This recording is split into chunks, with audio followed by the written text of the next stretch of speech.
Welcome back, dear children. Myself, Sir Sonil, your chemistry teacher. Good morning to all. How are you all? Fine.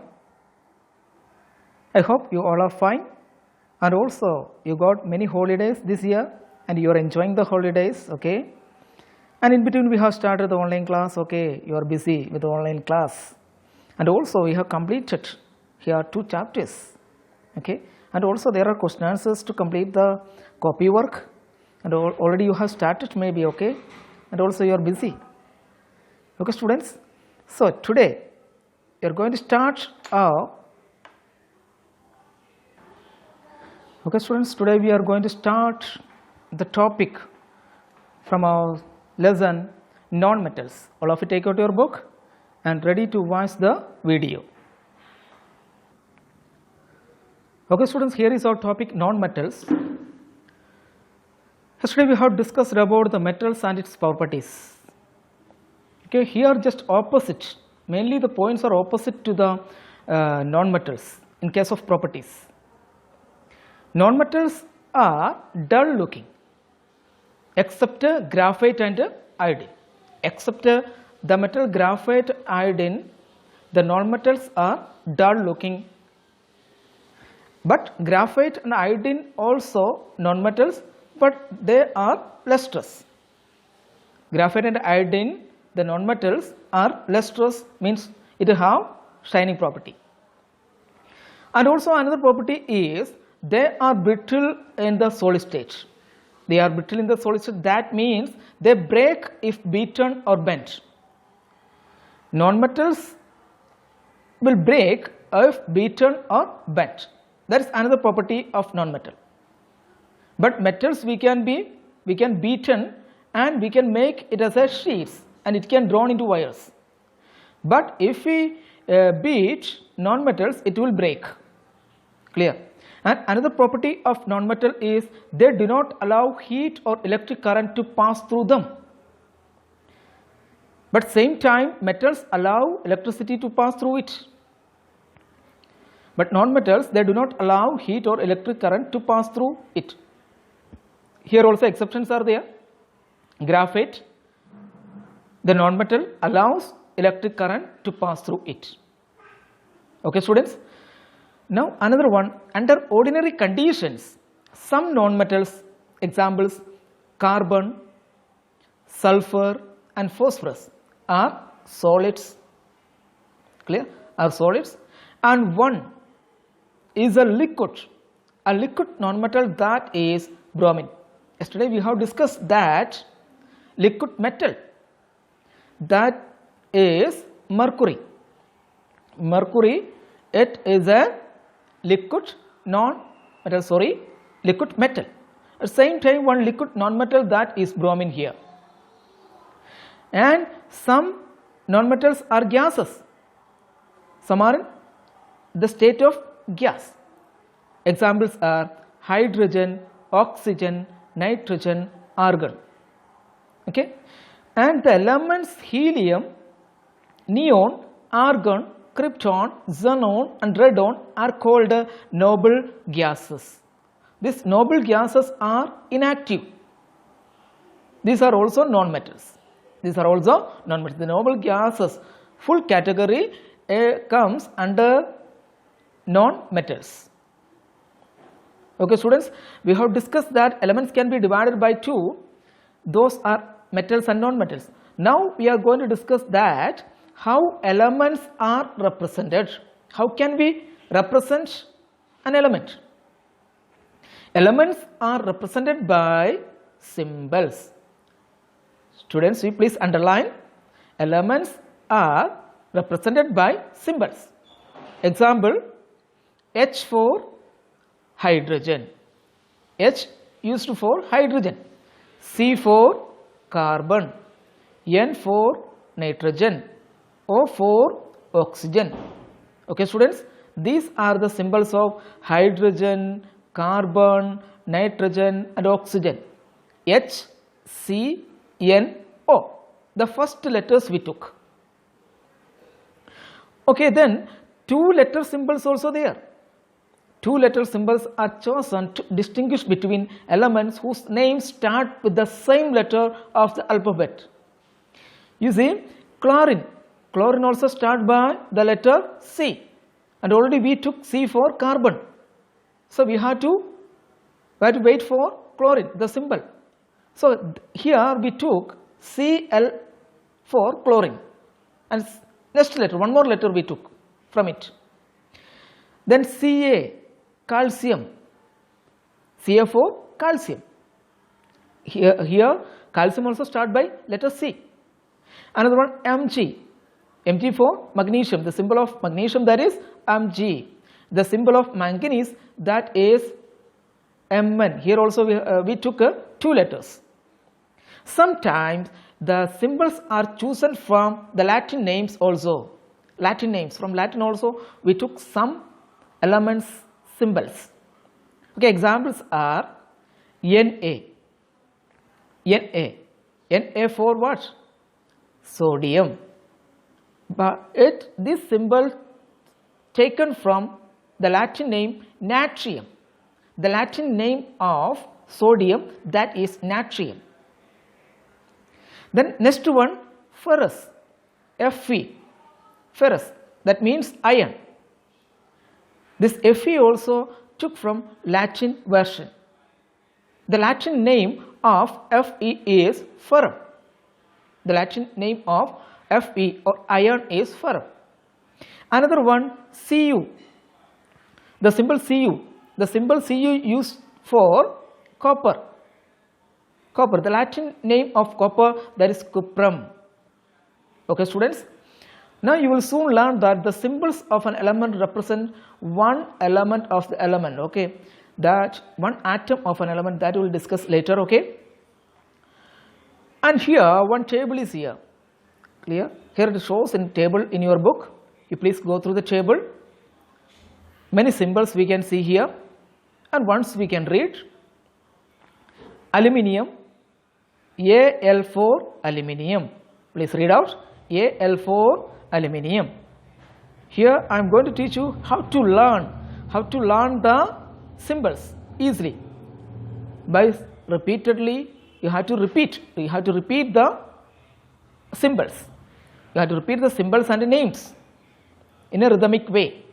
So you can study, you won't remember, you won't forget it. Sorry. Then here we can read out once Al4 aluminium, Ar4 argon, Br4 bromine, Ca4 calcium, C4 carbon, Cl4 chlorine, Cu4 copper, F4 fluorine, I4 iodine. Okay, students. Now Au4 gold, H4 hydrogen, Iron4 Fe4 iron, Pb4 lead. The Latin name of Pb, that is plumbum. Okay, plumbum. The Latin name of gold, that is aurum. Okay. Now Mg4 magnesium. Okay, students. Like this, you have to read all the symbols and learn it. Okay, at least 5 in a day. 5 symbols in a day you have to complete. It will be easy for you. Okay. Now we are going to discuss about the compounds.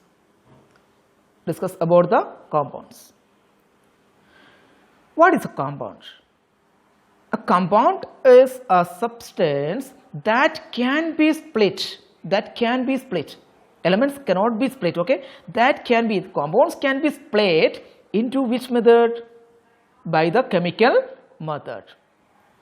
A compound is a substance that can be split into simpler substances by chemical means.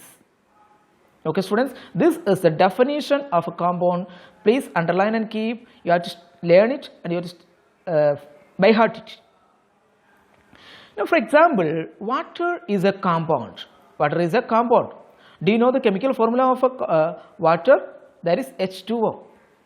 Many times we have discussed this here. Okay, you have to learn it. It is a familiar chemical formula, that is water, and once again, and many examples we are going to see related to water. Okay, that is H2O. Then for example, water is a compound as it can be split into the elements hydrogen and oxygen. Similarly, carbon dioxide. What is the chemical formula of carbon dioxide we have discussed? That is CO2. CO2 is the chemical formula of carbon dioxide. Carbon and oxygen. Carbon and oxygen combines and forms carbon dioxide. Okay students, this carbon dioxide also can be split into the elements carbon and oxygen. Carbon and oxygen. And sugar can be broken down into carbon, hydrogen and oxygen. And salt can be split into sodium and chlorine. What is chemical formula of salt? You know, NaCl. NaCl. That is sodium chloride. The chemical name of table salt, that common salt, that is sodium chloride. NaCl. Okay students, a compound is made up of elements. A compound is made up of, by discussing these examples, we can understand that a compound is made up of elements. Elements chemically combine to form compounds. Compounds are formed when two or more elements chemically combined in a particular ratio. If we simply mix the elements, they do not necessarily to form a compound. By mixing simply, there won't be form a compound. What we have to do? Clear? You may have to kindle the mixture. You may have to heat the mixture or burn the mixture. Clear? Once we burn or once we kindle, then only the chemical reaction will happen in this case. The compound will be formed. Let us consider the formation of carbon dioxide and that of water from their elements. First of all, we are going to discuss about the formation of carbon dioxide. Coal mainly contains carbon. Koila. Coal mainly contains carbon and air contains oxygen. In air there is oxygen. But a heap of coal lying in the open does not form carbon dioxide unless it is lit. Okay, coal contains carbon. But if you are keeping aside coal, whether the carbon dioxide will form? No. We have to burn it. We have to burn the coal. Then only the carbon dioxide will form. Clear? If you are not lit, if you are lighting up, the carbon dioxide won't form here. As you know, the burning of carbon in oxygen is a chemical change. The burning of carbon in oxygen is a chemical change. Carbon and oxygen chemically combine to form the compound carbon dioxide. Carbon and oxygen combines and forms carbon dioxide. Now we are going to do one experiment here.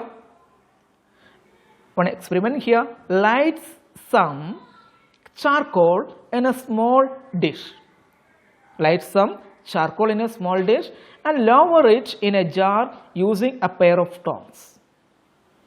After the charcoal has burned, for a while inside the jar, cover the jar with a lid. Once the charcoal is burned, you cover the jar with a lid. You can observe that the fire will slowly burn out. The fire slowly extinguishes.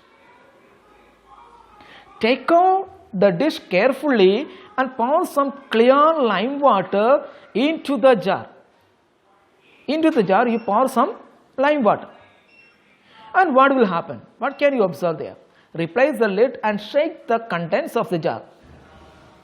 Very soon you can observe that the lime water will become milky. The lime water will become milky. Okay students, here is the diagram. Okay, first we are burning the charcoal and later we are adding the lime water. Clear? What happened to lime water? Lime water turns milky. That is due to the formation of carbon dioxide in the jar. Carbon dioxide in the jar. That means in the jar, if the lime water turns milky, then we can conclude that in the jar there is formed carbon dioxide. Now next topic is water, the compound H2O. The chemical formula of water, I told you have to by heart it. The chemical formula of water, that is H2O. Okay students, now it's a time to wind up our class. The point water will be discussed next class. Okay, till then, goodbye and have a nice day.